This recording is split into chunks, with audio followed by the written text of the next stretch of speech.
ایک استاد و معلم کو یہ چاہیے کہ وہ اپنے نئے آنے والے طلباء کی حوصلہ افزائی کرے، ان کے بارے میں دریافت کرے، انہیں اپنے ساتھ مانوس کرے اور انہیں یہ تسلی دے کہ وہ جس مقصد کے لیے یہاں آئے ہیں وہ مقصد ان کا پورا ہوگا، انہیں محروم نہیں کیا جائے گا۔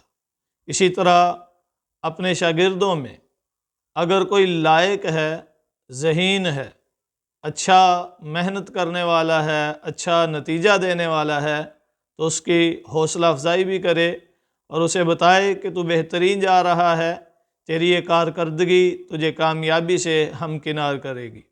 اور تیسری ذمہ داری استاد کی ایک یہ ہے کہ وہ اپنے غیر حاضر طلباء کا نوٹس لے، جو طلباء غیر حاضر ہوتے ہیں ان کے بارے میں دریافت کرے، اگر ان کی پریشانی ہے تو اس کا ازالہ کرے۔ نبی مکرم صلی اللہ علیہ وسلم معلم کائنات ان چیزوں کا خیال رکھا کرتے تھے۔ آپ علیہ السلام کے پاس کوئی نیا شاگرد آتا، نئی جماعت، نیا وفد آتا تو آپ علیہ السلام ان کے بارے میں دریافت کیا کرتے تھے۔ وفد عبد القیس جب نبی مکرم صلی اللہ علیہ وسلم کی خدمت میں حاضر ہوا تو نبی مکرم صلی اللہ علیہ وسلم نے ان کا تعارف پوچھا، یہ کون لوگ ہیں، کہاں سے آئے ہیں؟ آپ علیہ السلام کو بتایا گیا کہ یہ ربیہ قبیلہ سے تعلق رکھنے والے ہیں اور آپ کی خدمت میں ملاقات کے لیے آئے ہیں۔ تو نبی مکرم صلی اللہ علیہ وسلم نے فرمایا کہ ان کو خوش آمدید، ان کو رسوا نہیں کیا جائے گا، ان کو شرمندہ نہیں کیا جائے گا۔ اب دیکھیے وفد عبد القیس کی حضور علیہ السلام نے کیسے حوصلہ افزائی فرمائی۔ پھر ان کا سردار جب نبی مکرم صلی اللہ علیہ وسلم کے مجلس میں تیار ہو کر آیا تو آپ علیہ السلام نے اس کے عمدہ لباس کی، اس کی بہترین شخصیت کی تعریف فرمائی۔ تو یہ ایک استاد کو چاہیے کہ اپنے شاگردوں کی تعریف کرے، نئے آنے والوں کی حوصلہ افزائی کرے، ان کی ہمت بندھائے، نہ کہ نئے آنے والوں کو مایوس کرے یا انہیں شرمندہ اور رسوا کرنے کی کوشش کرے۔ اگر استاد ایسا کرتا ہے تو نئے آنے والے شاگرد اس سے بدگمان اور مایوس ہوتے ہیں۔ اسی طرح نبی مکرم صلی اللہ علیہ وسلم اپنے لائق شاگردوں کا خیال رکھا کرتے تھے اور ان کی گاہے بگاہے تعریف بھی کیا کرتے تھے۔ حضرت ابو موسیٰ اشعری رضی اللہ تعالی عنہ سے نبی مکرم صلی اللہ علیہ وسلم نے فرمایا، ابو موسیٰ گزشتہ شب میں نے تمہاری قرات سنی، تمہیں تو آل داؤد علیہ السلام والی بہترین آواز سے نوازا گیا ہے۔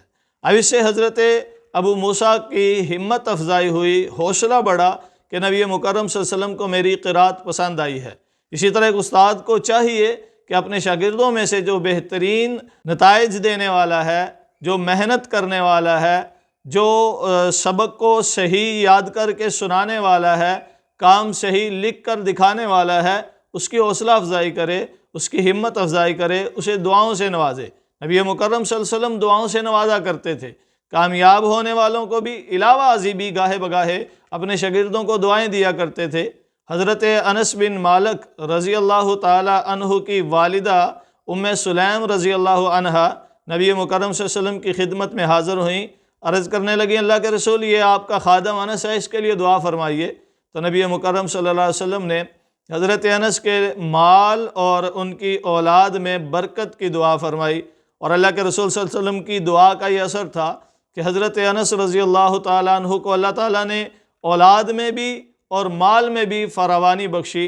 حضرت انس کی اولاد میں 120 بچے تھے اور حضرت انس رضی اللہ تعالیٰ عنہ کے مال میں اتنی برکت کہ جو فصل ان کے کھیتوں میں ہوتی تھی وہ اتنی زیادہ ہوتی تھی کہ پوری منڈی میں اس کی مانگ ہوتی تھی۔ ایک تو ذائقے کے اعتبار سے ان کی فصل اچھی ہوتی تھی اور دوسری کثیر ہوتی تھی، زیادہ ہوا کرتی تھی۔ تو نبی مکرم صلی اللہ علیہ وسلم اپنے شاگردوں کو دعائیں دیا کرتے تھے۔ حضرت معاویہ رضی اللہ تعالیٰ عنہ کے لیے حضور علیہ السلام نے دعا فرمائی، اللہم اجعلہ ہادیا مہدیا واہدی بہ، اور بھی دیگر صحابہ کے لیے کثرت سے نبی مکرم صلی اللہ علیہ وسلم کی دعائیں احادیث کی کتابوں میں مذکور ہیں۔ تو اس سے معلوم پڑتا ہے کہ ایک استاد کو چاہیے کہ اپنے شاگردوں کی حوصلہ افزائی بھی کرے اور انہیں دعاؤں سے بھی نوازتا رہے۔ مجھے یاد پڑتا ہے جب میں قرآن کریم حفظ کیا کرتا تھا تو ہمارے استاد محترم سپارہ ختم ہونے پر ہر شاگرد کو دعا دیا کرتے تھے، اللہم زد فزد، اور اسی طرح دیگر دعائیں، اللہ تعالیٰ برکت دے، اللہ تعالیٰ مزید اضافہ کرے، اللہ تعالیٰ مزید ترقیوں سے نوازے، اور دیگر مختلف دعاؤں سے نوازا کرتے تھے، تو اس سے حوصلہ بڑھ جاتا تھا، ہمت بڑھ جاتی تھی۔ شاگرد کو جب استاد دعا سے نوازتا ہے، اس کی بہترین کارکردگی پر اسے شاباش دیتا ہے، تو شاگرد مزید جستجو اور محنت کیا کرتا ہے۔ استاد کو چاہیے کہ شاگردوں کی حوصلہ افزائی کرتا رہے۔ شاگردوں کی حوصلہ افزائی کرنے سے، شاگردوں کی تعریف کرنے سے، شاگردوں کی ہمت بنانے سے استاد کی شخصیت گر نہیں جاتی۔ یہ جو تصور قائم ہے نا کہ کسی شاگرد کی تعریف کر دیں تو شاید استاد کا مقام کم پڑ جاتا ہے، تو یہ غلط تصور ہے۔ استاد شاگرد کی تعریف کرے، شاگرد کی حوصلہ افزائی کرے، اس کی کارکردگی پر اسے داد و تحسین سے نوازے، تو اس سے استاد کی شخصیت اس شاگرد کے یہاں زیادہ معتبر ہو جاتی ہے۔ اسی طرح نبی مکرم صلی اللہ علیہ وسلم اپنے غیر حاضر شاگردوں کا بڑا خیال رکھا کرتے تھے۔ حضور علیہ السلام کی جب مجلس ہوتی تھی، صحابہ بیٹھے ہوتے تھے، آپ علیہ السلام ایک ایک صحابی پر نظر رکھتے تھے۔ اگر کوئی غیر حاضر ہوتا، آپ علیہ السلام اس کے بارے میں دریافت کیا کرتے تھے۔ ایک صحابی تھے، حضور علیہ السلام کی مجلس میں آ کر بیٹھا کرتے تھے، اور ان کا ایک چھوٹا بیٹا تھا جسے وہ بڑا لاڈ اور پیار کرتے تھے، اسے اپنے ساتھ آگے کر کے بٹھا لیا کرتے تھے۔ ایک دفعہ نبی مکرم صلی اللہ علیہ وسلم نے دیکھا کہ وہ صحابی نہیں آ رہے، دوسروں سے پوچھا کہ وہ کہاں گئے جو یہاں سامنے اپنے بچے کے ساتھ بیٹھا کرتے تھے؟ تو صحابہ نے نبی مکرم صلی اللہ علیہ وسلم سے عرض کیا، اللہ کے رسول، اس کا وہ جو چھوٹا بیٹا تھا نا جسے وہ ساتھ لے کر آتا تھا، وہ فوت ہو گیا ہے، اس کے غم میں وہ نہیں آ رہا۔ تو نبی مکرم صلی اللہ علیہ وسلم اس کے گھر گئے، اس کی حوصلہ افزائی فرمائی اور فرمایا کہ اللہ تعالیٰ اس کا بہترین تمہیں نعم البدل دیں گے اور اس کو آخرت میں تمہارے لیے ذخیرہ بنائیں گے۔ یوں اس صحابی کو حضور نبی مکرم صلی اللہ علیہ وسلم نے دلاسا دیا اور آخرت میں اسے بہترین صلے کی صورت میں بشارت سنائی۔ تو نبی مکرم صلی اللہ علیہ وسلم اپنے غیر حاضر شاگردوں کا خیال رکھا کرتے تھے۔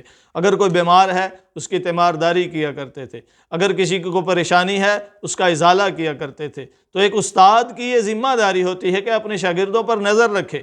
اگر کوئی غیر حاضر ہے، اس کی غیر حاضری کی وجہ کیا ہے، اس کو دریافت کرے۔ اگر ازالہ ممکن ہے، اس کا ازالہ کرے۔ اگر کوئی شاگرد کہتا ہے مجھے سمجھ نہیں آتی، تو اس کو اس کے طریقے کے مطابق سمجھانے کی کوشش کرے۔ اگر کوئی کہتا ہے کہ مجھے فلاں سے شکایت ہے، تو اس کی اس شکایت کا ازالہ کرے۔ یہ استاد کی آج کل اساتذہ اپنے شاگردوں سے بے خبر ہو جاتے ہیں، ہفتہ ہفتہ مہینہ مہینہ شاگرد غائب رہتے ہیں اور استاد کو علم ہی نہیں ہوتا کہ میرا شاگرد نہیں آ رہا، کیوں نہیں آ رہا، اس کی وجہ کیا ہے۔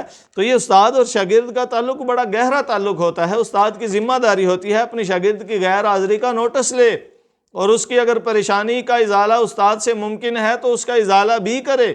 کیوں؟ اس لیے کہ جس منصب پر یہ فائز ہے، اس منصب کا تقاضا ہے کہ اپنے شاگردوں سے محبت کو فروغ دے، اپنے شاگردوں کا اعتماد بحال کرے، اپنے شاگردوں کے لیے کامیابی کے دروازے کھولے، تاکہ کل وہ کامیابیوں سے جب ہمکنار ہوں تو اپنے استاد کو دعاؤں سے نواز سکیں۔ اللہ تعالیٰ سمجھنے کی توفیق بخشے۔